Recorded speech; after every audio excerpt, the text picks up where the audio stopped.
The two people arrested following February's killings in Bloomfield, Nebraska, appeared in court this morning.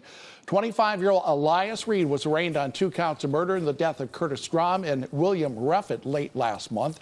Reed's accused of walking into Kurt's lanes and dining and intentionally killing the 2 men. A preliminary hearing for Reed will take place March 20th.